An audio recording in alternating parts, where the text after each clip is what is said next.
Here are today's top stories. The PNP vows to ensure maximum tolerance as thousands stage protests on Labor Day. The Philippines and Kuwait cite their historic friendship as they vow to settle the rift over the situation of OFWs.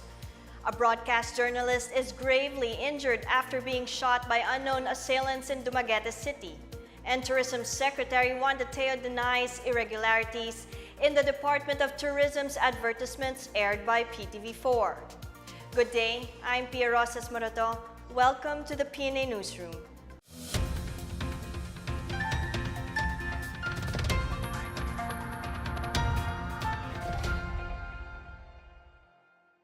The Philippine National Police have vowed to uphold human rights and exert maximum tolerance in securing Labor Day rallies.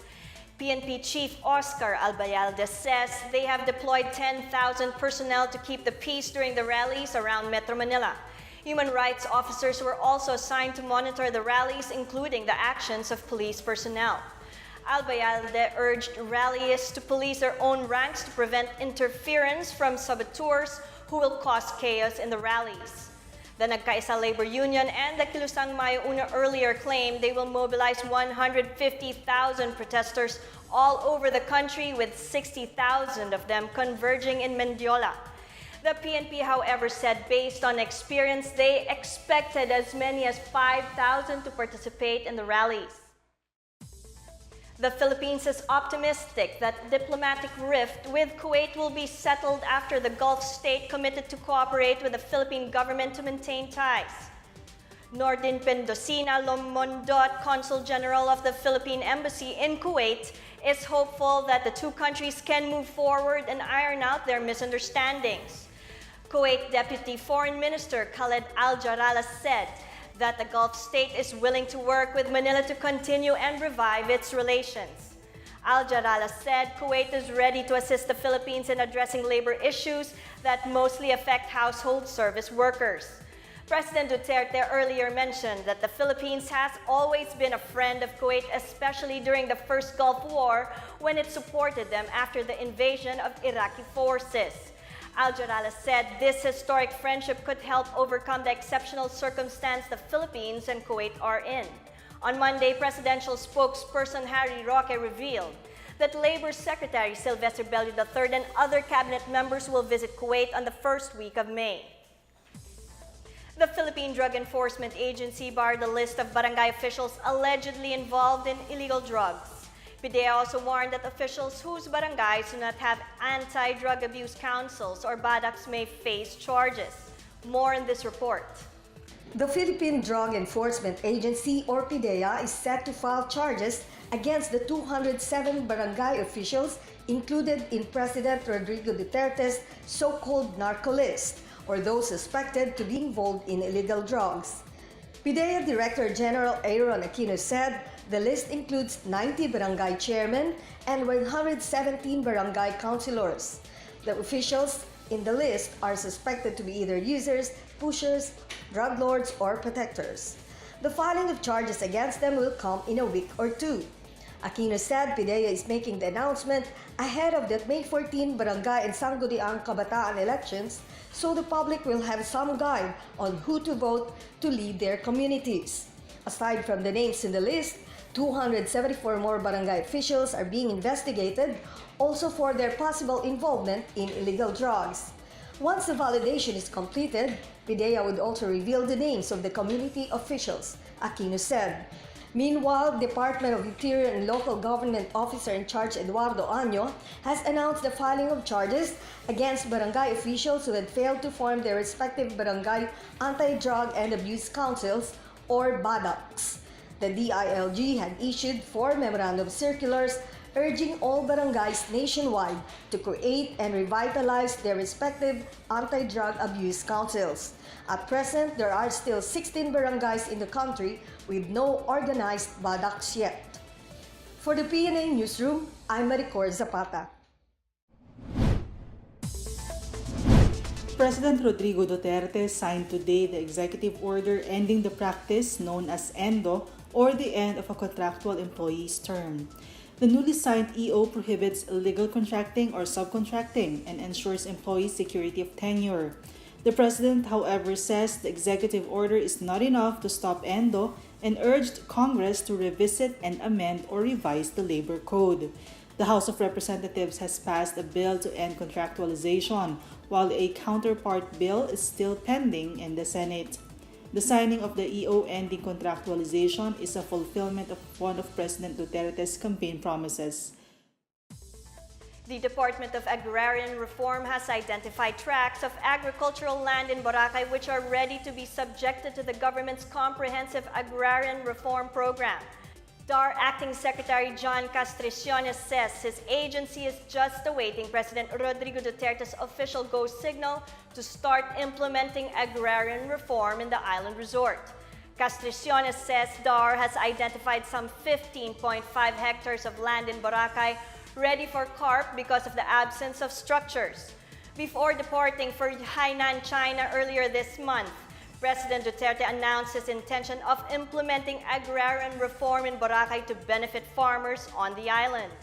The government is closing off Boracay for 6 months that started last April 26 to rehabilitate the island due to environmental degradation. Justice Secretary Menarda Guevara has ordered all incumbent undersecretaries and assistant secretaries to tender their courtesy resignations. In a memorandum dated April 24, the affected officials were ordered to turn in their resignations to President Rodrigo Duterte. All 5 undersecretaries as well as 6 assistant secretaries of the DOJ have been asked to resign by April 30. He, however, assured that those affected can continue to report to work until the President acts on their resignations.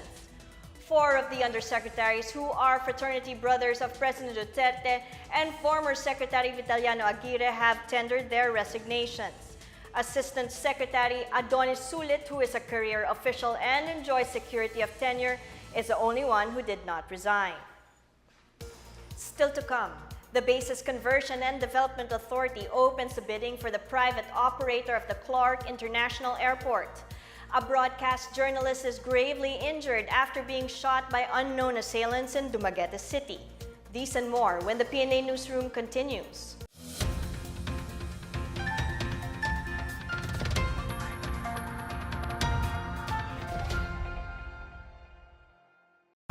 In an effort to revitalize the youth as a viable source of leadership, development, and productivity, the government reinstates its support to the empowerment of the youth through a much-improved Sangguniang Kabataan. The history of the Sangguniang Kabataan can be traced back to its earliest predecessor, the Kabataang Barangay, through PD 684. The Kabataang Barangay was tasked to implement programs and projects on sports, education, livelihood, and culture. It also had a KB National Secretariat to look after operations. The Kabataang Barangay eventually faced criticisms, especially issues related to political dynasties. 2 years after the implementation of Kabataang Barangay, the Pambansang Katipunan ng Kabataang Barangay ng Pilipinas was signed into action by Ferdinand Marcos to streamline and strengthen the organizational structure of the Kabataang Barangay, making it more autonomous to ensure the enthusiastic, continuing participation of the Filipino youth in the affairs of the nation.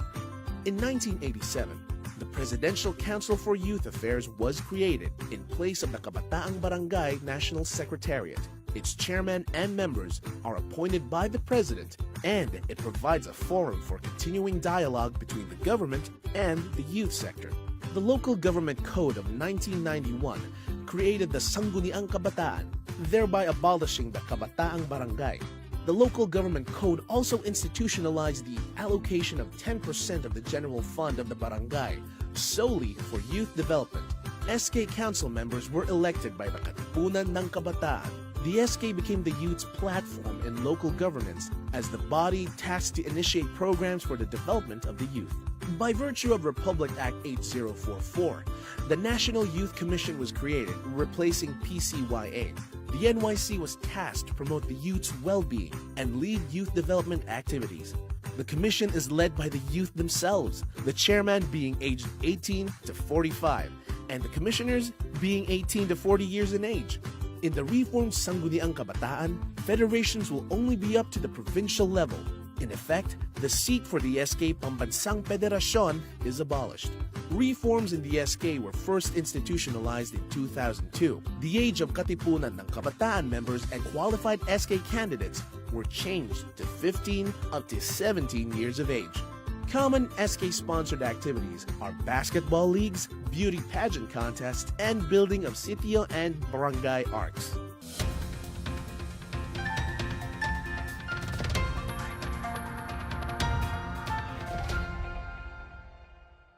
The Bangko Sentral ng Pilipinas expects a slightly higher inflation rate this month as the impending increase in oil prices and electricity rates are expected to affect prices of commodities. More in this report.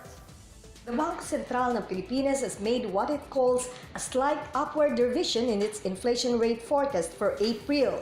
The BSP's Department of Economic Research is now placing the April inflation rate at the 3.9% to 4.7% range. Inflation rate in March settled at 4.3%, which is higher than February's rate of 3.8%. The BSP attributed its high inflation projection for April to geopolitical issues in the Middle East, causing a sharp rise in international oil prices and therefore higher petroleum prices in the domestic market. According to the Department of Energy, prices of Dubai crude from April 16 to 20 rose by almost $2 per barrel from the previous week. Higher electricity rates and higher price of rice due to tight supply are seen to put pressures on commodity prices as well. However, Union Bank President Edwin Bautista said the inflation rates in the recent months due to the implementation of the government tax reforms or TRAIN is no cause for concern. Bautista said the tax reforms only have a one-time impact year on year, and the TRAIN's impact on prices in itself would soon taper off. The banker said the economy stays robust and inflation is still tolerable. For the PNA Newsroom, I'm Maricor Zapata. The state-owned Bases Conversion and Development Authority has opened the bidding for the operations and management contract of Clark International Airport. BCDA's management announced that it will make the bidding documents for the project available by May 7. BCDA President and Chief Executive Officer Vivencio Dizon said his office is looking to award the contract for the Clark Airport project in August this year. Dizon said the new terminal is going to open in the first half of 2020. In a previous interview, Dizon explained that this project would pioneer the hybrid private-public partnership model as envisioned by the Duterte administration. He explained that under the hybrid model, the government will fund the construction of the infrastructure while operations and management will be undertaken by the private sector. The local media condemns the shooting of a veteran broadcast journalist near his boarding house in Barangay Dara, Dumaguete City. Edmond Sestosa, the program anchor and commentator of Tug Anan sa Power 91 of DYGB-FM, suffered 3 gunshot wounds to the chest and 1 on his leg and was rushed to the Silliman University Medical Center. Police said Sestosa had just returned home from his radio program around 10:30 a.m. when an unidentified assailant came up and shot him several times. The suspect fled on board a black motorcycle driven by another unidentified person going in a westward direction. Dumaguete Police Chief Superintendent Jonathan Pineda said investigators are considering several angles in the attack against the radio anchor. As of press time, Sestosa is fighting for his life. Family members believe the shooting of Sestosa was work-related. The Department of Environment and Natural Resources warns resort owners against polluting the waterways in the Cordillera region. Reynaldo De Gama, Regional Director of DNR's Environment and Management Bureau, told resort owners from Itogon, Benguet to ensure that their facilities do not discharge wastewater to the river. De Gama ordered owners to immediately install necessary control measures, especially those who are operating swimming pools. The official gave them 1 month to secure their environmental compliance certificates and hire pollution control officers who would ensure that their establishments do not violate environmental protection laws. The EMB has found that some resort owners allegedly discharge their wastewater to Ambalanga River.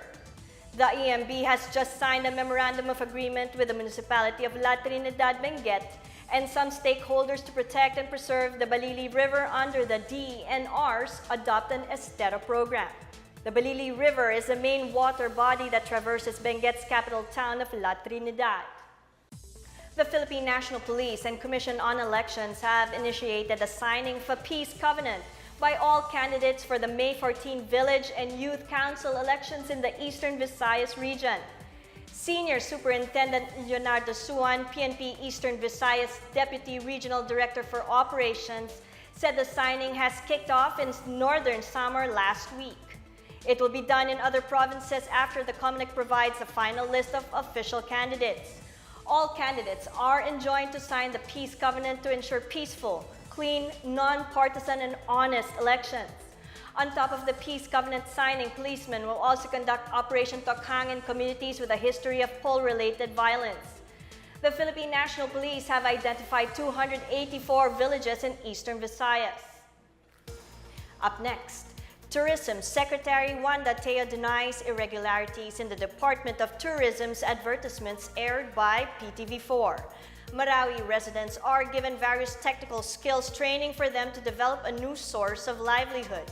These and more when the PNA Newsroom returns.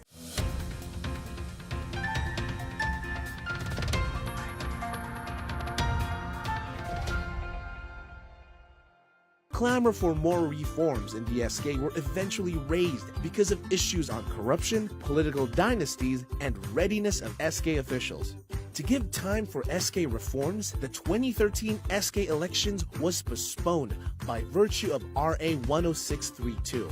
SK officials vacated their positions upon expiration of their term. While SK positions are vacant, a task force on youth development in every barangay was formed to oversee the utilization of the SK funds.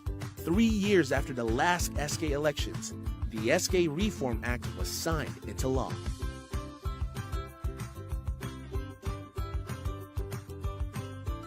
A new logo was also fashioned for the reformed SK. The letters S and K has a 10-degree tilt higher to the right and goes beyond the circle. This symbolizes the 10 SK positions for people who are geared to step up and be the key persons in leadership programs. The soft and shallow curved line of the letters S and K show youthfulness and sense of ease, which describes the new generation of Filipino youth leaders. The colors of the logo is patterned after the Philippine flag. The first major reform of the SK is the extension of the age range of the KK and SK officials. Qualified candidates for SK will be of legal age and better equipped to handle the responsibilities of the job upon assumption of office. The SK Reform Act also introduced an anti-political dynasty provision, the first of its kind in the country. The next salient feature is fiscal autonomy. The expenditure of the 10% of the internal revenue allotment for the SK will be put in the hands of the SK officials instead of the barangay council. A local youth development office, as well as a local youth development council, will be established in every province, city, and municipality. The National Youth Commission, in cooperation with the DILG, will institute mandatory trainings to make sure that SK officials are well equipped before assuming office. An SK operations manual will also serve as a day-to-day guide for SK officials. The Sangguniang Kabataan shall consult their constituents for the formulation of a 3-year plan called Comprehensive Barangay Youth Development Plan. The CBYDP will be the basis for the annual Youth Investment Plan. Youth development plans in the municipal, city, and provincial levels will be subject to the approval of LYDC. Now that reforms are in place, it is up to the youth to maximize it. Youth won't be complete without you. Yes, you are an integral part of the SK's transformation.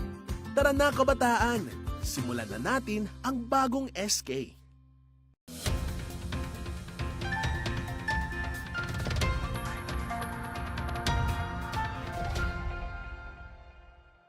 The Supreme Court dismissed a judge in Makati City for giving the wrong verdict on the murder case of 41-year-old American national George Anicao. The High Court found Judge Winlove Dumayas of Makati RTC Branch 59 guilty of gross ignorance of the law and gross misconduct. Apart from dismissal, Dumayas faces forfeiture of his retirement benefits with prejudice to re-employment in government. Dumayas' July 2, 2014 decision downgraded the charge against De La Paz and Galicicano Datu III from murder to homicide without sufficient evidence. The SC also cited Dumayas' sentence of prison term, which made the accused eligible for probation. It said the decision was deliberately made to favor the accused. Last 2012, the victim, who is reported to be connected with the United States Embassy in Manila, was stabbed to death outside a subdivision in Makati City. The SC also pointed out that 13 other administrative cases were filed against Dumayas from 2003 to 2016. Tourism Secretary Wanda Teo clarified there is no conflict of interest in the Department of Tourism's commercials aired on her brother's program. Teo says the advertisement deal was a government-to-government contract that went through bidding. She added that all checks were made in the order of PTV4. Teo explained that the DOT's mandate is to promote Philippine tourist destinations both locally and internationally. Among others, President Rodrigo Duterte himself instructed the DOT to support government stations, which was the reason PTV4 was selected as a partner. Teo said that other media outfits were also commissioned to air DOT commercials. The Commission on Audit earlier questioned PTV4's disbursement record, which showed 3 checks were issued to Ben Tulfo's media outfit, Bitag Media Unlimited, for the 60 million pesos worth of DOT commercials in 2017. The Samahang Basketball ng Pilipinas has announced the 8 players who will play for the Philippines in the FIBA 3x3 World Cup. TNT Katropas R.R. Pogoy and Troy Rosario, Global Port Stanley Pringle, and incoming San Miguel rookie Chris Hardinger will banner the Philippine team. Interestingly, cut from the lineup is Katropas' recent recruit Terence Romeo, who has been tagged as the best 3x3 player in Asia. On the other hand, the staff side will be composed of Afril Bernardino, Jack Aniam, Gemma Miranda, and Janine Pontejos. The Philippine Arena in Bocao, Bulacan was earlier designated as a venue for the 2018 FIBA 3x3 World Cup happening on June 8 to 12.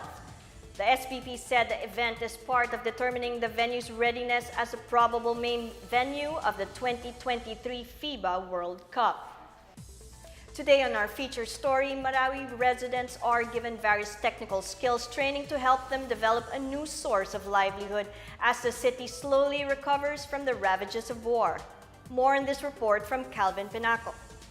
The Technical Education and Skills Development Authority offered 3 sets of competency programs in the city in an aim to equip Marawi residents with the knowledge and skills to give them an immediate source of livelihood.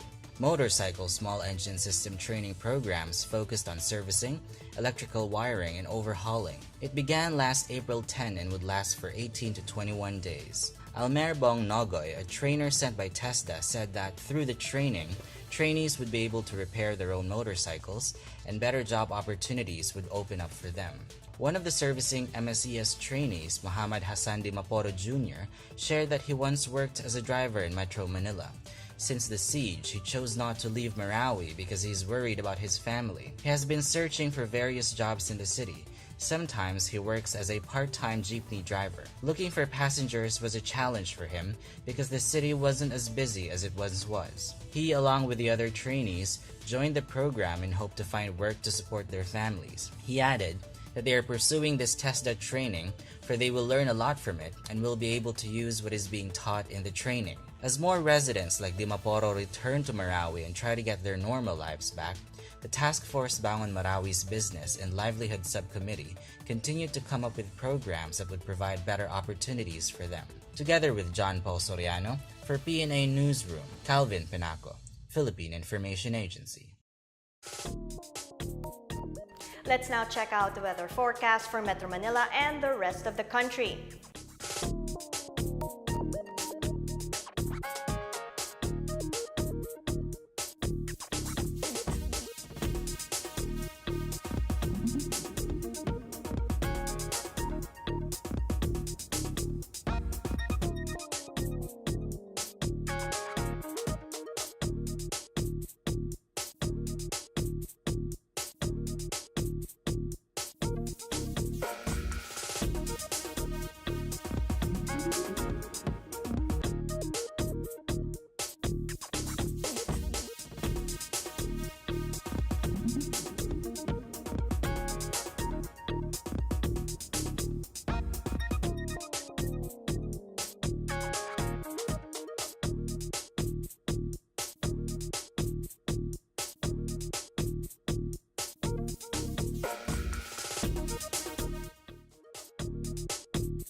here's another look at today's top stories. The PNP vows to ensure maximum tolerance as thousands stage protests on Labor Day. The Philippines and Kuwait cite their historic friendship as they vow to settle the rift over the situation of OFWs. A broadcast journalist is gravely injured after being shot by unknown assailants in Dumaguete City. And Tourism Secretary Wanda Teo denies irregularities in the Department of Tourism's advertisements aired by PTV4. Thank you for watching another edition of the PNA Newsroom. To check out these and other stories, visit the PNA website or follow the Philippine News Agency on Facebook and Twitter. For more stories about the government and how it serves the Filipinos, look for these hashtags in all of our social media platforms and websites. And that's your daily dose of the latest news and information that you need to know from the PNA Newsroom. I'm Pia Rosas Morato. Good day.